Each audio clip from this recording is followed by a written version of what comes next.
Joining me now for this Playmakers special is UFC lightweight Dan Hooker. Kia ora, Dan. Welcome to Playmakers. Kia ora, Ravinder. It's always a pleasure. Hey, look, last time we spoke, your background looked a bit different.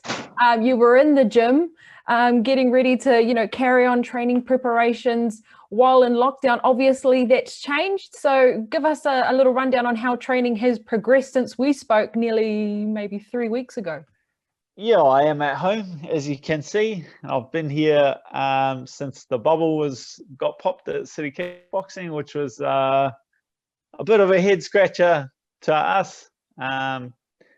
Didn't make the most common sense, but the police came through, and then so the official thing was change in interpretation of the rules, and because it wasn't our usual residence. It's in the rules that you have to be at your usual residence, that they weren't going to allow us to stay there. So it wasn't as if, like we had a big warning or anything like that. We asked about it. We were pretty public about it. I was doing interviews and stuff at the gym. So it's not like we were trying to hide anything, and they came through with their change in interpretation.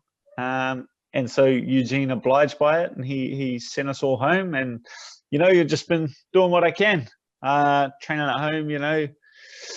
Doing couch to fridge intervals, and trying to carry all the shopping in one load, and all these different training, all these different training measures.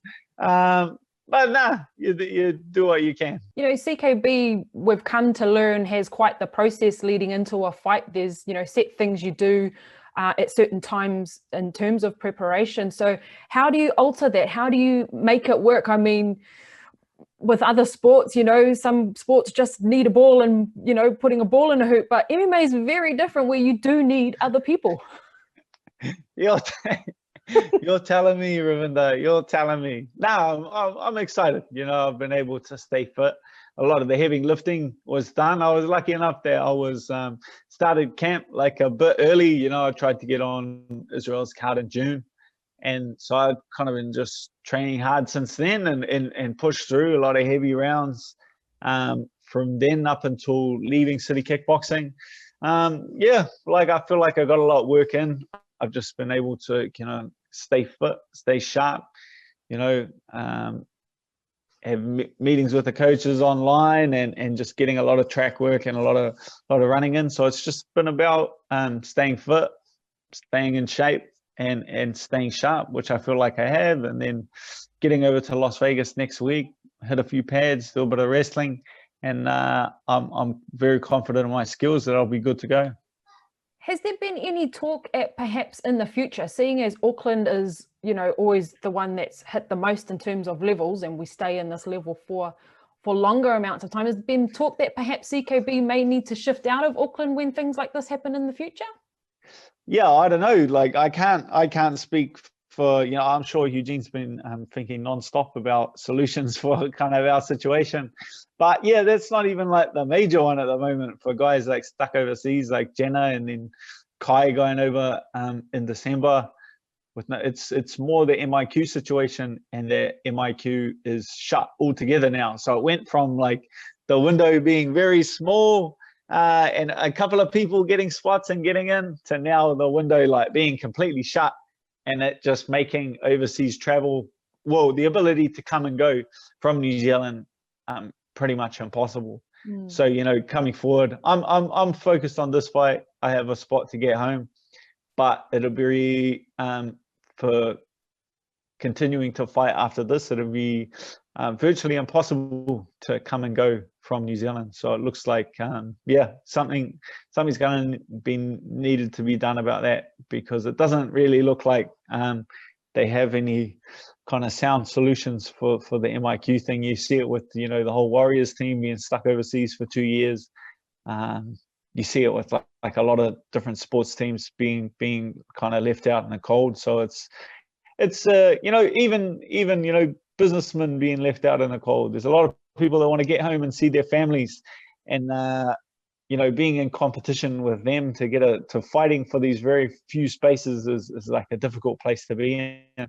So it's yeah, probably the best solution would be to get out of here. I mean, you talk about businessmen, you're a businessman yourself.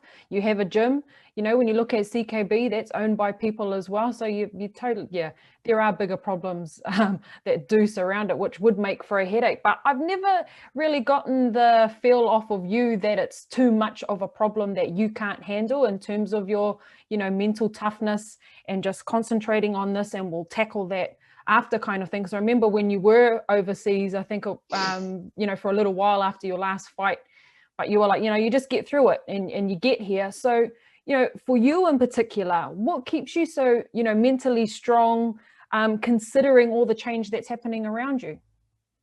I enjoy challenge, whether that's like, I just see everything. I see every obstacle as a challenge. There was like at no stage in this fight camp where I thought, oh nah, well, I'm gonna have to take a step back. That's just not.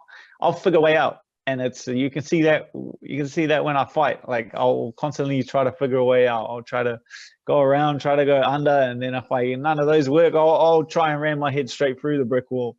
But quitting is not an option. I stay on task.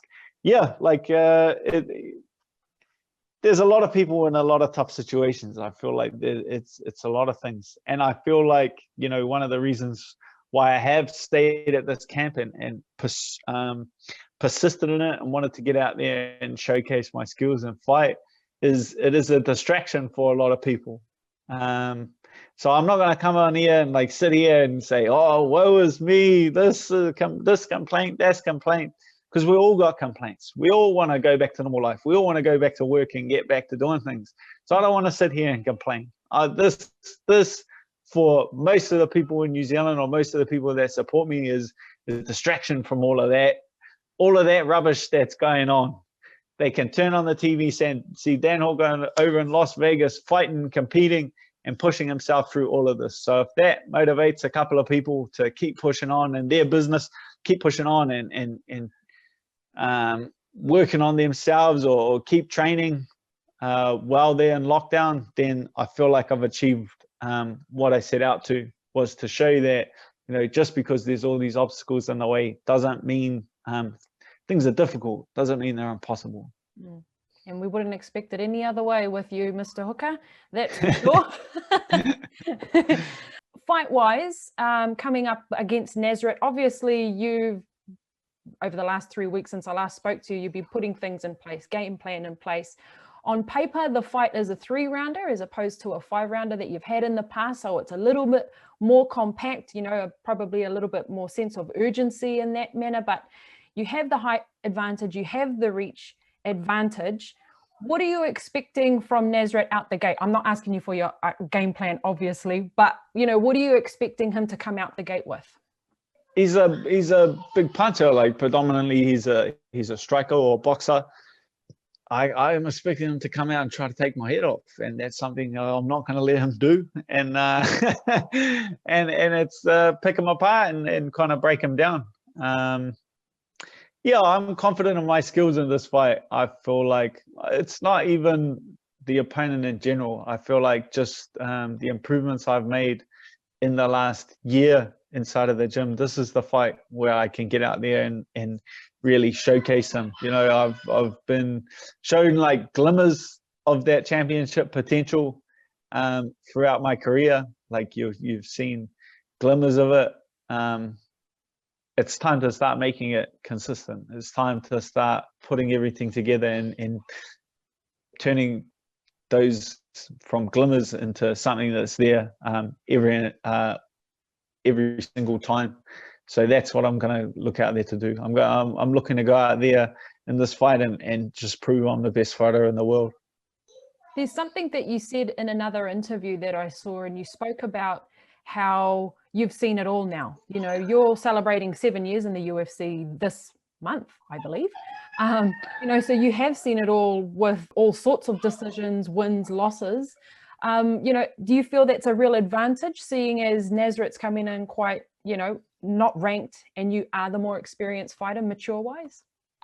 I definitely feel like I have the experience on him. I feel like I think more than double the amount of UFC fights that he's had. So experience is a funny thing. You do learn a lot from it. And I feel like I'm the kind of person where I've learned a lot from those experiences, but I haven't let them dishearten me, because I've seen a lot of other people with that same level of experience, or think bad things happen, good things happen, bad things happen, and then they get really disheartened by it, or they find it very hard to pick themselves back up. And there's the kryptonite in it. If you don't pick yourself back up, you have all this experience, but you're too gun shy to go out there and put it to the test, or challenge yourself. Feel like I'm in a very unique position where I have all of this experience, but I'm no more gun shy than I've ever been. It's taking that full load of experience, but then going out there with the enthusiasm that got you to the dance, which was going out there trying to take people's heads off. And I feel like everything is come together, and this would be just a great opportunity to showcase all of that. When you do leave for Las Vegas, who will be going with you? And will that be the first time you'll be smacking pads since being at home? It sure will be. I'll be going over there. Eugene's coming with me, and Eugene going over. So Volkanovski's on the card. So there's his coach Joe Lopez, and then Frank Hickman, one of our wrestling coaches, is based in Las Vegas. So it'll be good to catch up with all of the guys, or even have some human contact in general would be great once we get outside. So I'm excited. I'm excited to get on that plane, get over there, and get to work and finish this thing off. We've said it before, UFC 266 is a stacked card, and it's just awesome, to be a part of it. Cannot wait to watch it. You've mentioned Alex Volkanovski on the card. He's, of course, coming up against Brian Ortega to defend his bantamweight title. For viewers who may not be across that part of, outside of our New Zealand fighters, how big of a fight is this, and what are your predictions for that fight? For Volk's fight, man, main event on this card is pretty incredible to have 3 5-rounders. That's like stacked. This card is stacked head to toe. That's why I had an absolute heart attack when I had my MIQ spot booked for this, and then I went and saw that the card was full. I had an absolute heart attack and a bit of a headache trying to get myself on the card even. But this is incredible. Alex against Ortega. They finished the Ultimate Fighter, so if you've caught that, you'll already be excited for the match. But Nick Diaz, Robbie Lawler, that's one I'm going to be excited to get out and pop my head behind the curtain and see in the flesh. I've seen Robbie Lawler fight live. I've never seen Nick Diaz fight live. So this is a massive card. I honestly can't wait to get over there and just soak the whole experience in. So it's also just this great experience for City Kickboxing as well. For viewers that don't know, Alex Volkanovski has done a lot of his training at City Kickboxing with yourself, Dan Hooker. If you rate your sparring partners, where does Alex kind of sit in terms of sparring partners and the quality you get out of a fighter? Oh, he's a menace. He's an absolute menace. Like it's like training with a pit bull. Like he's just lives here, like lives in your grill, pressing against the cage, working the whole time. I feel like he's got one of the best tanks in the world. So he's he's a bugger of a training partner. He's like it's like being locked in a cage of a pit bull. It's he's an incredible fighter and definitely warranted that world championship status.